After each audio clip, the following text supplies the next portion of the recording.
Good evening, everyone, and welcome to another exciting Facebook Live session with Stoner's Haven. Sorry, y'all. We are going to explore the depths and heights of cannabis market and how we are carving a unique space in it today. I'm super excited. Tonight we have a special guest. His name is Matt, and he's so wonderful. You guys have no idea. I was just talking to him earlier. You guys are going to be so obsessed with him. But in the meantime, while we wait for him to join us, why don't you let me know where you're watching from and how you hear about our live this evening. Sorry, y'all. I'm really hoping these hiccups go away. Oh, and let me know if you tuned in last week. If you have any other questions for Bruce or anything like that, love to hear about that.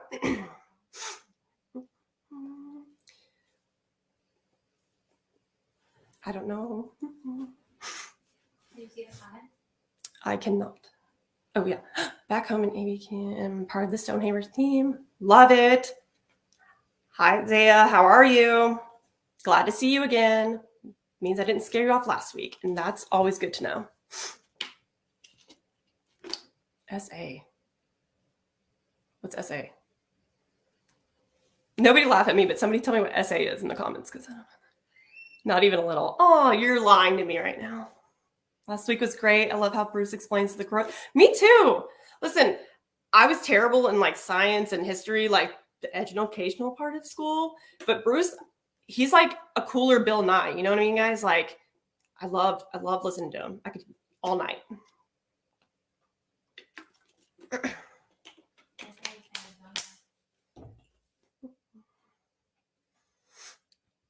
So while we wait for Matt, let me just give you a little bit of background. He's not just an expert, but he's a vital part of our journey.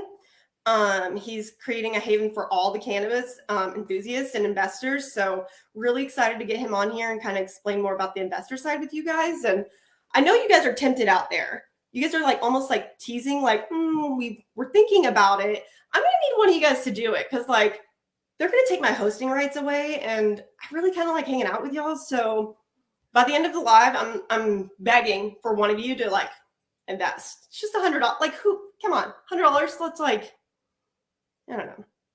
There's got to be like some kind of like shirt or something you guys always buy. You know what I mean? Like, it'll be fine. It'll be great. It'll be worth it. It will be worth it. I think Matt might be joining us. I think he's here. Yes, he is. Okay. Hi, how are you? Hey, Shannon, I'm great. How are you? I am good, I think. I think my hiccups are gone. So I think we're going to be great now. Good. A little nervous. So, ready to get going? I'm ready. All righty. All right, y'all. Again, my name is Shannon. I'm the digital marketing manager, and we're joined with Matt. Matt, how are you this evening? I'm doing really well. Shannon, how are you today? I am awesome. Tell us a little bit about yourself. Yeah. Well, first, thanks for having me, and thanks for hosting these live sessions. They're great and they're educational. So, again, my name is Matt Kennicott. I've got quite a bit of experience in the cannabis policy world. I've been working on cannabis policy since the Lynn and Aaron Compassionate Use Act passed the legislature back in 2007 when I was a staff member in the state house. And I've been working on cannabis policy ever since. When I worked for Governor Susana Martinez, I was her director of policy and planning, and I worked on the expansion of the medical cannabis program at the time. And then under now Governor Michelle Lujan Grisham, I was a staff member on the task force that essentially helped write the legislation that we're living under now. After all of that, I co-founded a cannabis consulting firm in Albuquerque called Weeds Cannabis Consulting, and that time has now passed, and I'm a full-time cannabis farmer and cannabis advocate. Love that. So yeah. Is this like retirement mode for you? Is that almost retirement? I mean, you're still working, but it's like working for yourself, you know? Eventually, my goal is to retire by the time I'm 50, so I've got 7 years left. So. Oh, wow. In my head, you had like 27 years left. So doing great. Thanks. Of course. So could you share with our audience your experience in like further detail just about the areas where you lend your expertise and the support you bring to Stoner's Haven? Yeah. So for the past 2.5 years, even a little bit longer than that, I've been working mainly on cannabis licensing and cannabis compliance, and that's my role with Stoner's Haven is licensing and compliance. It's something that, even though I'm no longer a full-time partner and co-owner of the consulting firm, it's something that I still do every single day. I stay up on the rules. I chat with the regulators on an almost daily basis, and honestly, it's something that I love to do because it's helping businesses get started and helping people realize their dreams. Yeah. And I'm going to really appreciate that with the whole knowing the rules. So we're going to become like best friends when I'm like, can I do this? Is this allowed? Yeah. Every I'll time tell you. you'll just get used to telling me no. I'll pout about it. It'll be great. It'll be fine. Like, keep me in line, like Yeah, full no, I permission. gotcha. You guys are hearing it. It's recorded. I'm allowing him to keep me in line and tell me no. And I will do it too. Look, I knew you weren't going to be afraid to do it. Oh, so what was your driving force to like really get behind Stoner's Haven, and like, how did you become part of our team? Well, I was at the consulting firm, and Judy actually emailed us, and I was the guy behind the email, and she just wanted to have a quick conversation, ask a few questions, and kind of see what was out there. Well, we ended up not like I call it getting engaged at the company, but we stayed in touch and developed a friendship. And Judy actually eventually asked me to come aboard to do licensing and compliance for the company, and I was more than happy to do so, because in all of our conversations, I felt like she was putting together something very unique. At the consulting firm that I co-founded, we've licensed over a quarter of all of the cannabis businesses in the state. And I think what Judy is putting together is pretty unique. But not only that, I think she's an excellent leader. She's somebody who has put together an excellent team. She definitely understands the rules, like most people don't. And what she doesn't know or doesn't understand, she goes out and figures it out, or she finds people like us to help her out with it. So, great leader. And I think this company is in really good hands with Judy and the good team she's put together. I love that. I love like y'all's real raw like relationship. It wasn't just like, it's just, that's so great and that's so amazing. And that's why people should invest. I'm looking for my number. My one, there's going to be one of you out there watching that's going to do it. And it's going to be because of Matt and his story. He did it. Join him. So given your insights on like into the New Mexico cannabis market, and our vision, how do you perceive this positioning Stoner's Haven? I don't know why my mouth is so dry. It's okay right now.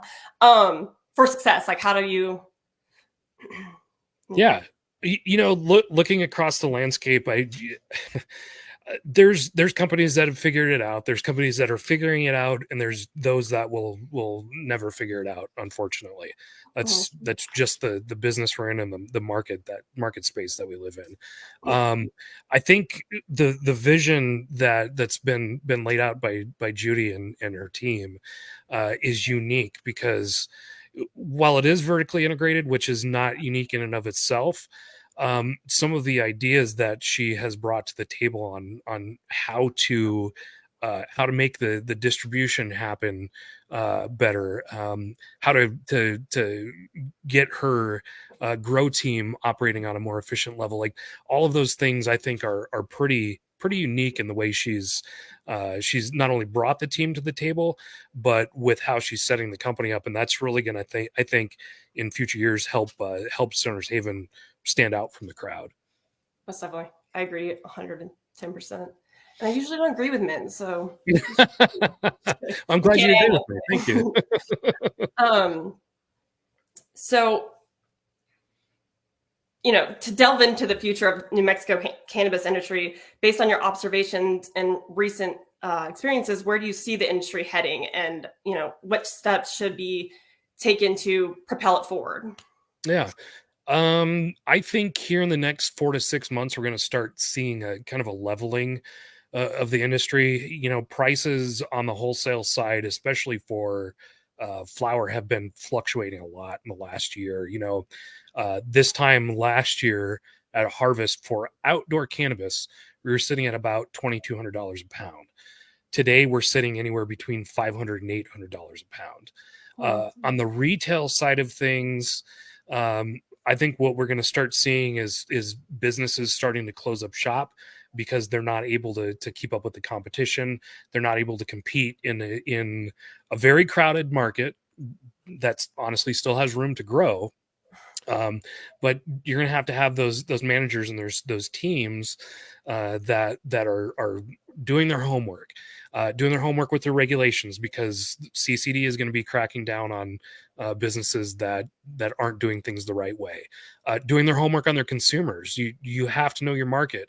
Like, you can have all the capital and shops in the world, but unless you're doing your homework on what your consumers want and the price point that they're willing to pay for, you're not going to be successful. And then I think the third thing is we're going to see the vertically integrated businesses start to majorly outperform the competition here in the long run, because they're able to feed their own business throughout. That's not to say that individual farmers and manufacturers and retailers don't stand a chance, but when you're feeding your own business with your own supply, you're going to be doing a lot better because your margins are higher. I agree. I don't want to. I ran over my time last time, so I don't want to go too far into it. But I do just want to ask, just because your background and how you met Judy and everything is so special, I do just with trying to get our investors and really explain it from your point of view. What would be your advice or your perspective, a little bit more of that, and why should they do it? Why should they invest? What's your opinion on that? Well, number one, Stoner's Haven has just an incredible team. Bruce last week in his live explained cultivation like, honestly, I've never heard it explained before. And I've got my own farm, and he taught me some new stuff. On the compliance team, like, she has somebody in me who has spent a lifetime not only studying policy but writing it and making sure that I understand it fully. And there's other people on the team that will help with compliance too that feel the same way. The marketing team is fantastic, doing a great job of putting the information out. But overall, with the business plan that Judy's put together and the facilities that she's planned to build out, she's doing everything first class, 100%. Stoner's Haven is definitely and is going to be a top-notch operation in the state. And I don't say that lightly, because I've seen almost everything in New Mexico there is to see so far. And I really think I think Stoner's Haven is going to be one of the leaders in the industry in years to come. I agree. We call that manifesting. So I think you're speaking it into existence. So now it has to happen. So that's the only way things happen. Well, I appreciate you spending time with us this evening. Thanks for having me. Yes. And I look forward to it. Sneak peek preview. He will be joining us again soon. So make sure you guys are liking our Facebook and are following us on Instagram and TikTok, and, getting our little sneak peeks on when Matt will be so kind to join us again. Matt, do you have any final words for our viewers this evening? Yeah, this is a unique opportunity. I haven't seen many opportunities like this in the cannabis world. Usually it's people with big dollars coming into to invest. This is the opportunity for anybody who wants to hop into the cannabis industry. It's a simple $100 investment with Stoner's Haven will go a long ways towards making all the goals happen and allowing the investors to be part of something really cool in the cannabis world. So please invest. Awesome. Well, it's going to be you and me that got that one after this live. You got it. I'm for it. I'll give you all the credit. I'll put it on, we'll market it. It'll be great. Well, I wouldn't be here if it wasn't for you hosting. So glad I finally figured it out. But thank you again for joining us. This was a blast. I look forward to it next time. Yeah. Thanks for having me. Of course. Anytime. All right, y'all. Again, make sure you're following us on all of our social medias. We'll make sure to post all the links so you guys can just easy click over. And I appreciate you guys joining us again. If you didn't check us out last week, that recording is still up. Feel free to go watch it. Bruce was awesome. Matt's great. And I thank him again for joining us. Do you also want to mention for that one person, if not more, it doesn't just have to be one, multiple people invest. We want all the investors. Who doesn't want to join this party? You can join our live. It'd be great. We are going to have our main vest linked up. Again, we promote it. If there's anything you guys want to know more from Matt, or if you have other questions for Bruce you didn't get to ask, send them in. DM us, comment, email us, whatever. We're here to answer all y'all's questions. Get to know us. Hang out with us.